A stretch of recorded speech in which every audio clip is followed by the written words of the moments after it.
Children, once again I welcome you all for this online class and I wish each and every one of you a very happy and prosperous new year. And we are today moving into a new term and the final term of our school year, term 3, and the title of our lesson 1 history is Society and Culture in Ancient Tamilagam, the Sangam Age. So in our class today, we are more specifically going to focus upon the Sangam age, the period of Sangam age. So first of all, let us learn and study what is the Sangam age. So the word Sangam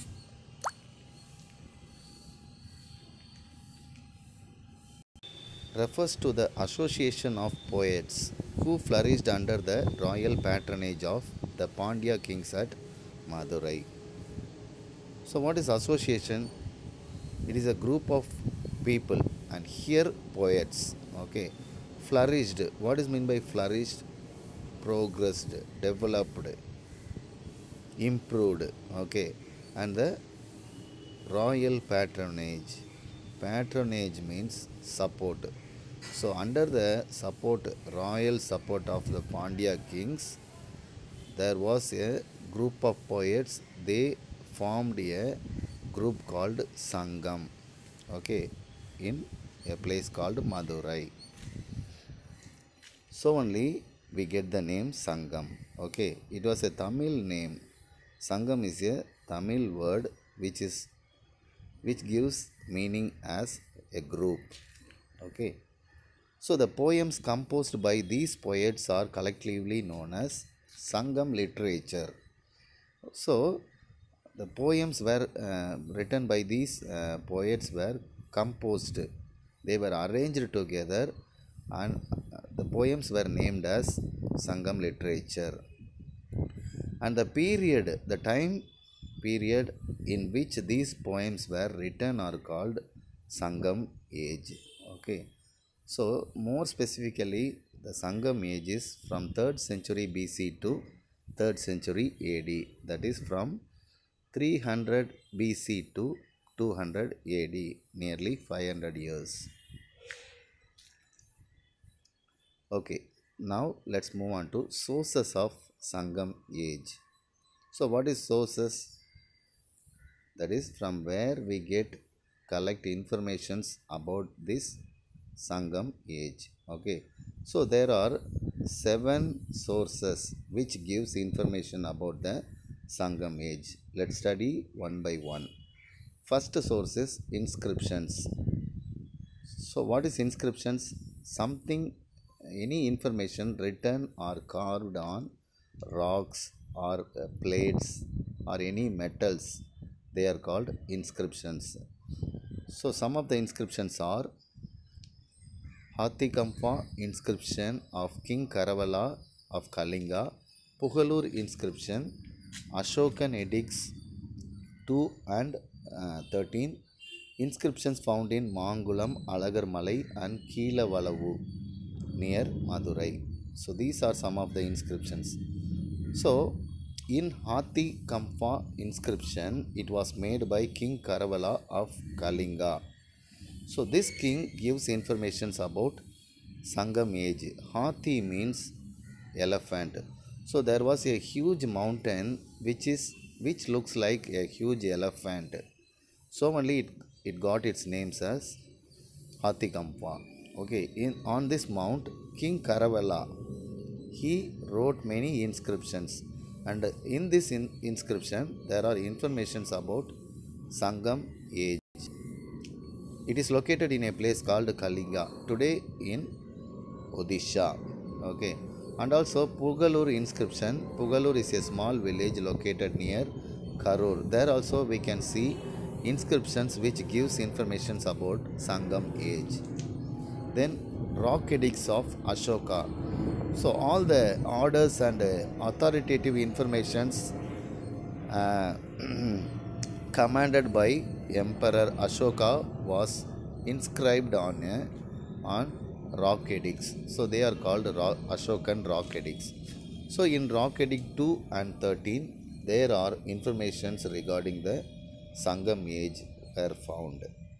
And also some of the inscriptions found in places of Mangulam, Alagarmalai and Kilavalagu, which are places, villages located near Madurai. So all these informations in inscriptions, they give details about the Sangam age. Then the next type of source is copper plates. So in places of Velvikudi and Chinnamalur, small villages located in Tamil Nadu, they found copper plates in these places. And the copper plates, in these copper plates, there were informations written about Sangam age. And also coins were found. These coins were issued by Cheras, Cholas and Pandya kings, and also Roman coins were found. So these coins, they belong to the Sangam age period. Then megalithic monuments. Mega means large, lithos means rock.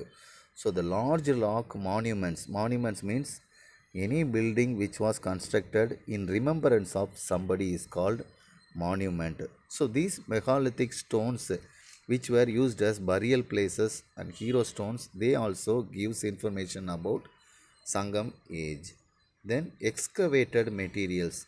Excavated means any material which was found under the earth, they were dug out and taken under the ground. They were called excavated materials. So in some of the places in Adichanallur, Arikamedu, Kodumanal, Puhar, Korkai, Alagankulam, Urayur, these are the places where some materials were taken under the ground, and these materials belong to the Sangam age. And literary source, literary means written records. Okay, literary means written records. So some of the written books, they belong to the Sangam age. Some of those books were Tolkapiyam, எட்டு தொகை பத்து பாட்டு, பதினெண்கீழ் கணக்கு, பட்டினப்பாலை, மதுரை காஞ்சி, Silappatikaram, Manimekalai. So these are names of the literary books which belong to the Sangam age. And finally foreign notices, that is foreign records. So even foreigners, they give informations about the Sangam age. Some of them are the Periplus of Erythraean Sea, Pliny's Natural History, Ptolemy's Geography, Megasthenes Indica, Rajavali, Mahavamsa and Deepavamsa. These are some of the books written by foreigners. Okay, now let's study some more informations about the Sangam age. Time span, that is the starting point and ending point of the Sangam age. So it started in 3rd century BC, that is 300 BC 300, and it ended in 3rd century AD, that is 200 AD, nearly 500 years. Then Tamilagam, that is geographical boundaries of Sangam age. So it started in Vengadam, that is Tirupati hills in the north, to Kanyakumari in the south, and it was bounded by Bay of Bengal in the east and Arabian Sea in the west. Okay, so here is the map. Look at the map. You can see dotted line, black line. So all these boundaries from the dotted line to the end of sea boundaries, all these places belong to the Sangam age. Then the age in which the Sangam age belongs is Iron Age, that is man used iron as the weapon. And culture means way of life. So what is the way of life the Sangam age belong was megalithic culture. Polity means the form of government they operated. So what is the form of government they operated was kingship, that is king as the supreme head of the society, and all the decisions were made by king to control the people. And dynasties were ruled during the Sangam age, were 3 important dynasties, the Cheras, Cholas and Pandyas. These three kings, they were collectively called as Mu-Vendar, the three great kings. Now let's study about some of the informations about Cheras. Okay. So the Cheras, first let's study about the boundaries of the Chera kingdom. So what are the boundaries? So its boundaries are central and northern Travancore, Cochin, south of Malabar and Kongu region of Tamil Nadu. So the major part of Chera boundary is located in Kerala and in the western part of Tamil Nadu. Okay, so the Paditru Pattu, it is a literary book. Okay, so this literary book gives more informations about the Chera kings. Okay, and also there is a famous Chera king. His name is Senguttavan. He went on a military expedition. Expedition means along with some army, they traveled to other places to attack the enemies. That is called expedition. So he went on military expedition to North India and he brought stones from Himalayas for making idols of Kannagi, an important character in book called Silapadigaram. So the Kannagi statue was made up of a rock which was brought from the Himalayas. Okay, so Kannagi is an important character in a literary book called Silapadigaram, and this Silapadigaram was written by his younger brother named Ilango Adigal. And another one more Chera king, his name was Cheral Irumburai. He issued coins on his names. So some of these coins, they have the emblems of bow and arrow. Next important king is the Cholas. So the Chola kingdom of Sangam period extended up to Venkadam, Tirupati hills. So now we are going to study about the geographical boundary of the Cholas. So in the north, the Chola kingdom extended up to Venkadam hills in Tirupati. Okay, and their major central part of their kingdom was the Kaveri Delta region, that is today's Tanjavur area. So this area was later named as Chola Mandalam. And the most important king of the Chola dynasty was Karikal Valavan or Karikalan. Okay, he defeated the combined army of Cheras, Pandyas and 11 Velir chieftains who supported them in a battle of Venni, a small village in Tanjavur district. And also Karikalan, he converted forests into cultivable lands. And he built the most famous Kallanai Dam, which is even very much useful for irrigative system in delta regions of Tamil Nadu. And this dam was constructed across the river Kaveri. And the most important seaport of the Chola Empire was Port Puhar, which is located in Indian Ocean. And the famous literary book called Pattinapalai gives more information about the trading activities of King Karikalan. And the next king is the Pandyas. And the geographical boundary of Pandyas is today's southern part of Tamil Nadu. More specifically, Madurai, Tirunelveli, Kanyakumari. These are some of the boundaries of Pandya kingdom. So the Pandya kings patronized means they supported Tamil poets and scholars. And because of these Pandya kings only, the Tamil language, it spreaded across the world. So several names of Pandya kings were mentioned in the Sangam literature. And the most important Pandya king was Nedunjaliyan. He was a famous warrior and he defeated the Chera, Chola and 5 Velir chieftains at a place called Thalayalanganam. So he is also named as Lord of Korkai.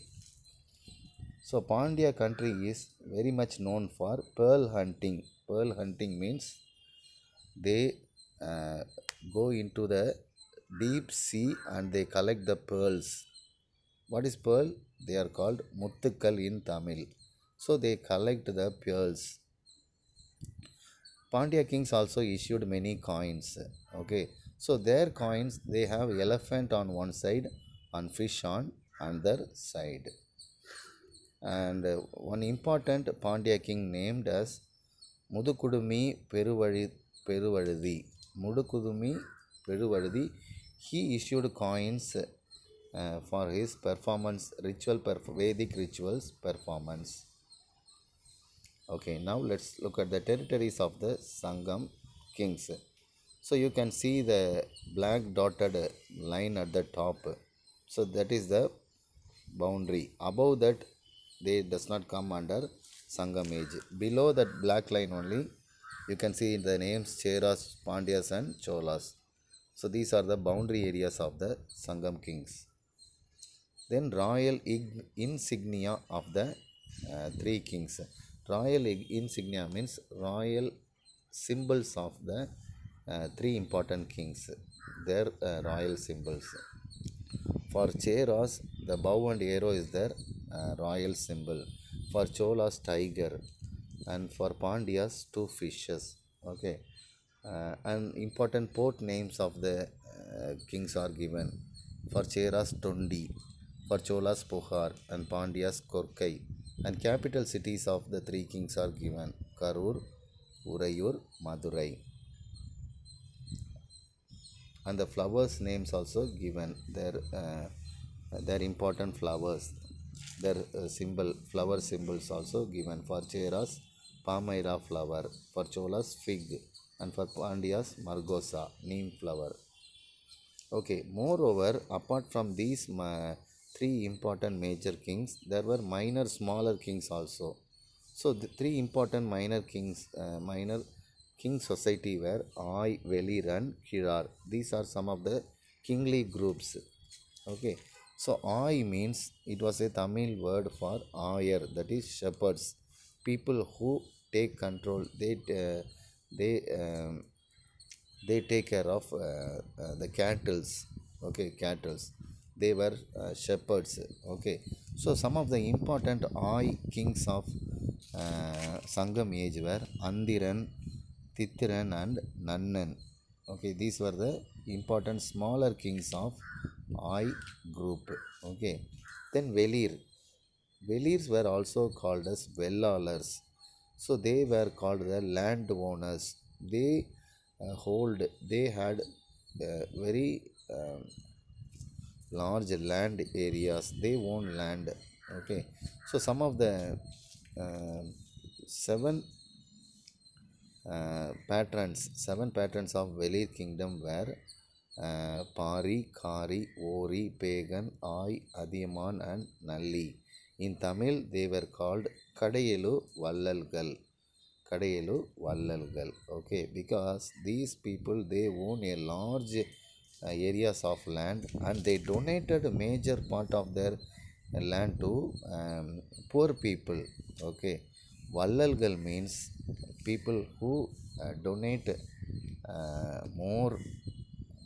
They are called generous. Okay, they donate more much. And finally Kirar. Okay, so the Kilars were the head of the villages. They also became the smaller kings. Okay, so let's finish our lesson with this. Remaining portion we will study in the next class. See you all. Bye.